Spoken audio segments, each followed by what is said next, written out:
নমস্কার। আজকে কোনো রকম রিপোর্টিংয়ের ভিডিও নয়, কোনো পরিচর্যা না, আজকে শুধুই হারভেস্টিং। তো আমি চলে এসেছি ছাদে আমার মাকে নিয়ে। তো এই দিকে লোটে শাকগুলো হয়েছিল, সাদা লোটে এবং লাল লোটে দুটোই এই বছর আবার বসিয়েছি। তো আপনাদের সঙ্গে সেটা শেয়ারও করেছি। তো কিছু নোটে শাক বেশ বড় হয়ে গেছে, সেগুলোই আজকে আমার মা হারভেস্টিং করে নিচ্ছে। এবং গাছে অনেক বেগুন ধরেছে, যেই বেগুনটা একটু বড় হয়েছে ওগুলোই তুলে নিচ্ছে, আর বাদবাকি বেগুনগুলো গাছেই থাকছে। পরে আবার যখন হারভেস্টিং করবো আপনাদের সঙ্গে অবশ্যই শেয়ার করবো, আর করিও। অবশ্যই যারা আমার চ্যানেলটা সাবস্ক্রাইব করে রাখেননি তো অবশ্যই সাবস্ক্রাইব করে নিন ছোটো ছোটো ভিডিওগুলো দেখার জন্য, সুন্দর সুন্দর।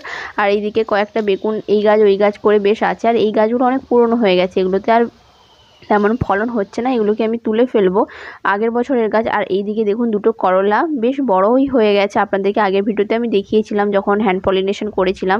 তো এগুলোই আজকে আমি এখন তুলে নিচ্ছি। আর এই গাছে সুন্দর কয়েকটা লেবু ধরেছে, এটা আমার গন্ধরাজ লেবুর গাছ। আর এই কয়েকটা জিনিস হারভেস্টিং করলে আজকে তবে আসি, বাই।